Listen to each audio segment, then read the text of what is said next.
Hello! Today we're looking at just a few of the fantastic features in our new release, Liberty version 5, build 8, patch 50, 51 and 52. This release adds some great new features and improves our existing offering.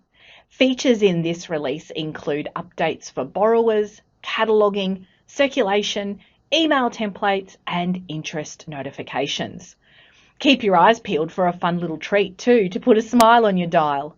You'll see our development team has been hard at work making Liberty even more awesome.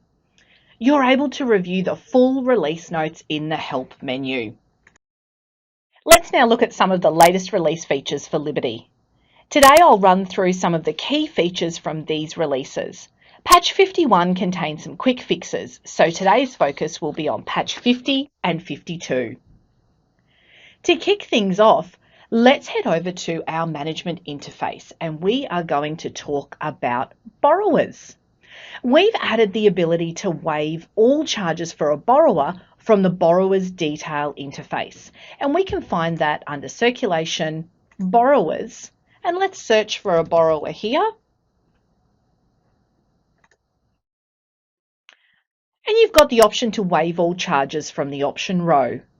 Now, just bear in mind that only users with a specific privilege to do this can access this functionality. Administration users have been given this privilege by default. Any other users who'd like this would need to have the privilege added to their profile. Now, you're also able to quickly see which borrowers have outstanding charges via our circulation homepage. In this instance, we have 5 borrowers who owe money. And here they are on the screen. Okay, so that's our updates for changes and feature enhancements to our borrowers in the system. The next feature enhancement I wanted to show you sits under our serials. So let me head over to our serials page. Now, resources that were imported using an RSS feed in your serials module can now be archived using the weeding function. So previously they were all re-imported with housekeeping when you weeded them. Now you can be specific and only keep the resources that you want. Let's have a look at my list of serials here, and I know this particular QWERTY podcast is refreshed using an RSS feed. The new feature we've introduced will let us weed serials either by their grouping or by their specific episode. So let's have a look here and say I want to weed this particular resource. Click on weed and then confirm. Now let's head back to my list of resources and you can see I've got an archived feed list. So what will happen is that particular episode or grouping will be archived and that will display on the serial detail page if there are any archived items. So you are able to unarchive them by just clicking on this link here and they'll be re-imported during the next housekeeping run. Let's head back to circulation now and let's have a look at an option that has been added to a parameter. So we should probably head over to parameters first. So the parameter is a 4413 that we wanted to have a look at. Now, this fantastic parameter enhances the allowable options for reservations if any copies are available. So a new option has been added called Other Branches Only. So let's edit that and let's just refresh ourselves on what the options are for these values. So when set to yes, resources can be reserved when there are copies on the shelf. When set to no, a resource can't be reserved while it has copies available.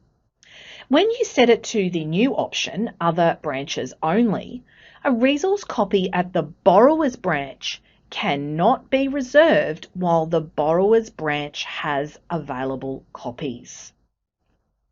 Now, complementary to that is an option that has been added to our resource loan categories in the lending rules.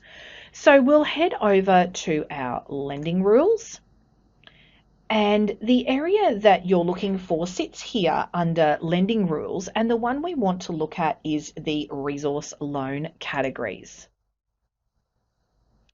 So what we'll do is let's pick one of our resources to edit. And it's this area at the bottom that has had the change. So again, let's do a little refresh and just have a look at what it means if we say yes to preventing the reservation if available. This means that resources can be reserved when they have copies with the resource loan category available on the shelf. If we choose no, a resource can't be reserved while it has available copies within this resource loan category. Now, when set to ignore, the value of the parameter that we just looked at, 4413, will be used to determine whether the resource can be reserved. The new option we've added to our resource loan categories is this one, local branch. So a resource copy at the borrower's local branch cannot be reserved if there are any copies available with this resource loan category at the borrower's local branch. So those two little changes go really well together to help you manage the circulation of your resources. Let's have a look at one last neat little feature we've added to circulation. The Fulfillable reservation email is now a report template, which is great news because you're able to duplicate it and update the content in the email. Let's have a look at the report first though, and we'll find that here under System, Reports, and it sits up here under Other Reports. And let's just search for Fulfillable. That's going to make it way easier to find. Here we go.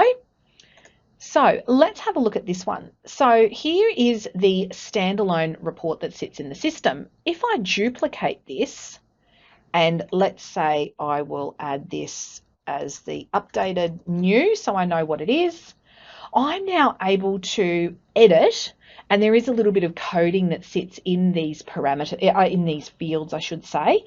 I'm now able to edit the specific areas of that particular report. So let's say I've made my changes and I click on Save. Let's now head over to Management and my parameters, and let's have a look at this new parameter, 3134.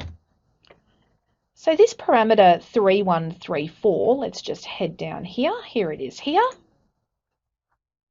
If I edit this, you'll see that I now have two reports that I can choose from. So I'm able to now customize this report to suit exactly what I need as part of those Fulfillable reservation notifications.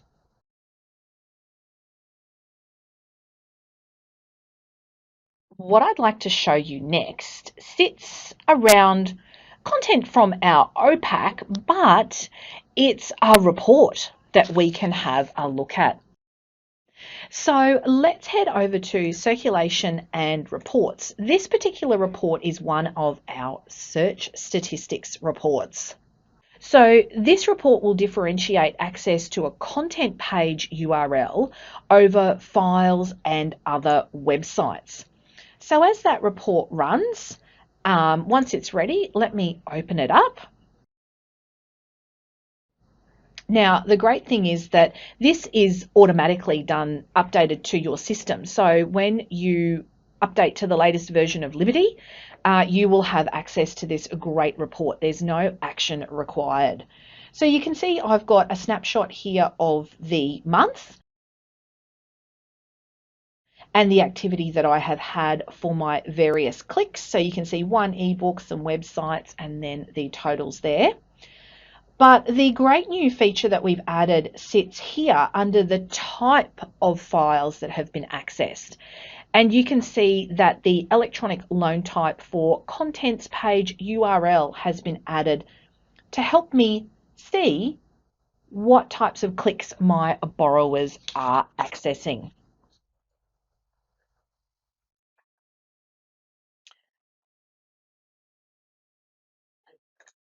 Okay, so for now, that's all we wanted to look at in the management side of Liberty. Let's have a look at our library request emails that might get sent by our patrons from the OPAC. So let's have a look at a resource, and I'm sure you'll be familiar with this library request email if your patrons go ahead and want a particular resource. Now, currently clicking on this request will generate an email through to the system that currently looks like this, and that's the message content. Now, I've got an example of it here. So this is what the email looks like when it comes through to you requesting that particular item. Now, what we've done through page editing is given you the ability to add a new field into the body of this message. So let me just go back to the homepage for my OPAC here. And let's head over to the management side of Liberty. And one of the first things that we'll need to do is make sure that page editing is turned on. So in this instance, I have page editing turned on. So the new feature that we want to enable is that we want to be able to see availability information in this library request email. So this is useful to show the number of copies held and their availability across all branches. So with page editing turned on, there is a search that we will do to find the specific email that I need to edit, and I'll pop those details on the screen for you, but you can always contact our help desk if you'd like help with this. So let's search for that, and this is the request email that I need to edit. So I'm going to go in and edit these page details, and I'm going to move across this new field, which is availability. I'm going to move it right up to the top here. Click on save. Let's go back to our OPAC now and do that search again for that item. And let's click on the resource. Now let's click the request button, and you can see that the message body of the email has been expanded to include that new availability status. And if you were receiving the email yourself, that's the original one, here's what the updated email would look like. And you can see here it's got the availability information there. That's a really handy feature for you as the library or knowledge centre worker to quickly see exactly how many resources you've got available and where. Now just remember, any bib types that have copies set to never will not display that availability information. Okay, I don't need those emails anymore. But there was something that I wanted to show you, another change that we have made with page editing turned on still. Let's head over to the OPAC homepage again, and we have added the option to revert to the old series display field using a field we have reintroduced called Series Simple. So I'm going to make sure that I've got page editing turned on, and I know that because here I can see the option to change the layout of this screen. So in my search here, let's search for the Harry Potter series because I know I've got a good list of resources there as a series. So you can see here, this particular resource lists the series in our new option where it's sequential. So they're ordered, and the resource that I've chosen is here in bold, and it shows its position in the actual story series. Let me edit this page now. So let's have a look here at changing the layout of this screen. The one I'd like to change is this one, number 3, the catalog detail OPAC. And I'll click on the pencil to edit. And from the unused column, I'm going to move across the series simple, but I'm also going to move it all the way up to where the series sits and then save it so we can see them side by side. So let's close this now, and let's close this view down, but let's reopen that. And you can see that above we've got the option for the reversion back to the simple series view.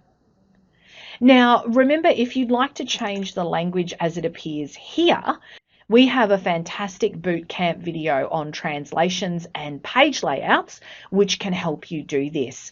Of course, you can get in touch with our support team to help as well. Let's head back to the management side of Liberty now and have a look at some changes we have made to email reports. So you can now upload a header image for a specific email report, which, if present, will display instead of the one loaded under the parameter 1604. So on the management side of Liberty, let's head over to System and then Reports. And we want to open Email Reports. Let's choose this one, the one I'd like to edit. And you can see I've got the option to upload a header image here. So let me just find my header image and I will add it in. Upload that. All good. And so now this header image will appear when I select some resources to send through to a borrower. So let's go ahead and do that now. Let's go to cataloging and resources, and I'm just going to choose 5 resources here.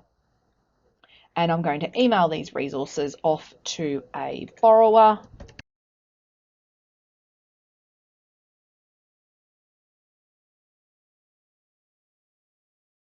Okay, and send that email off.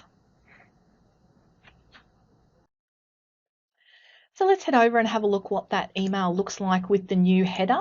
And here it is here in my borrower's email inbox. And you can see my new header has been uploaded into that specific email.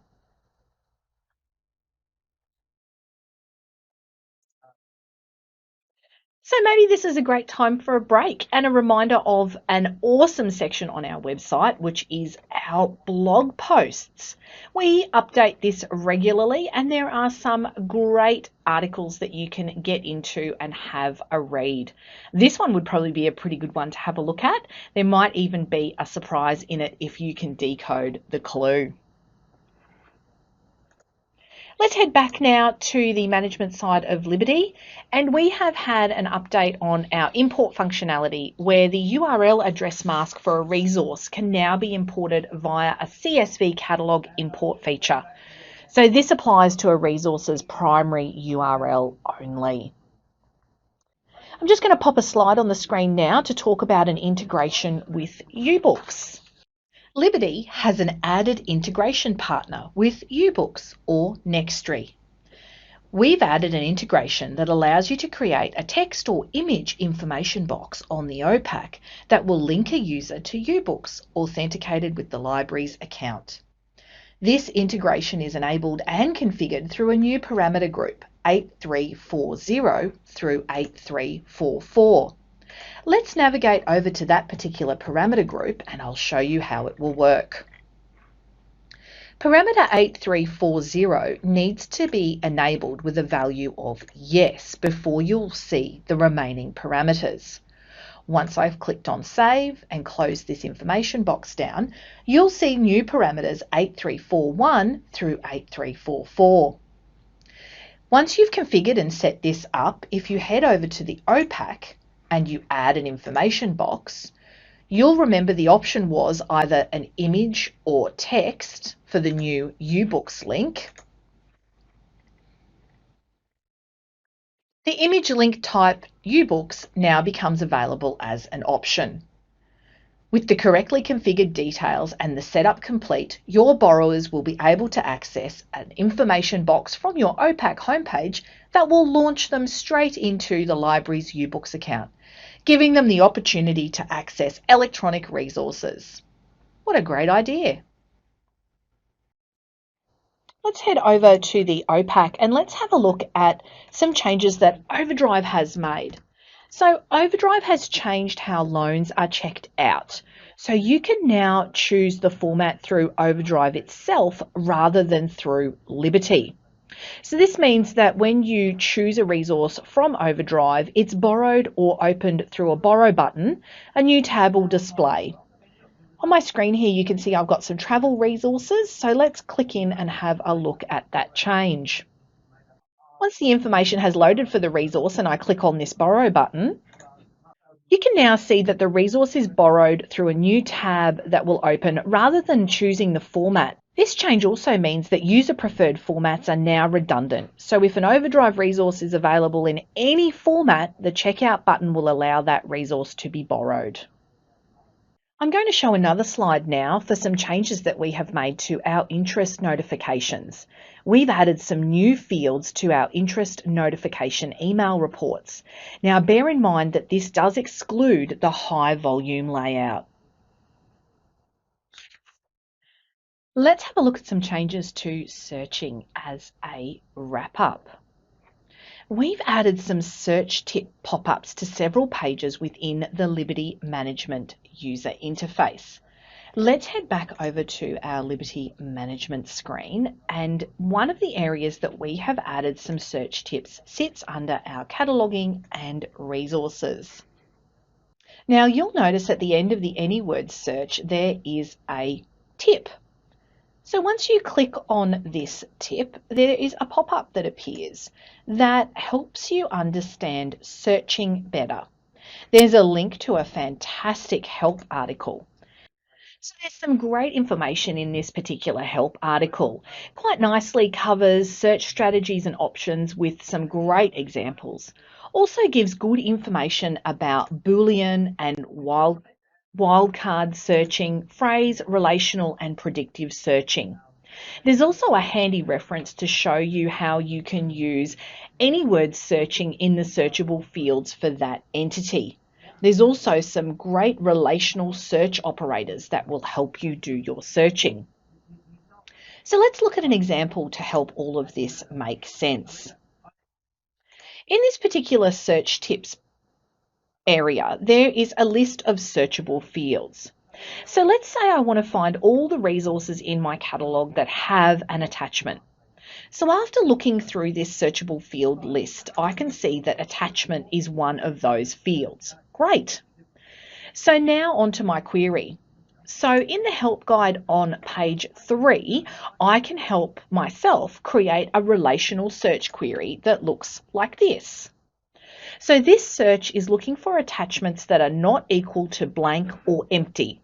That is, it will return any resources which hold an attachment. So let's do that search.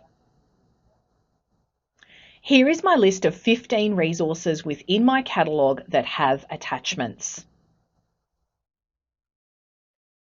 Really handy feature to help you get the most out of the AnyWords search. Well, there you have it. There's plenty of updates, changes and enhancements in this release, including borrowers, cataloguing, circulation, email templates and interest notifications. We're always looking for ways to improve Liberty. As always, our support team is ready to help if you need it. That's all from me today. Thank you for watching our latest release video. I hope you found it useful.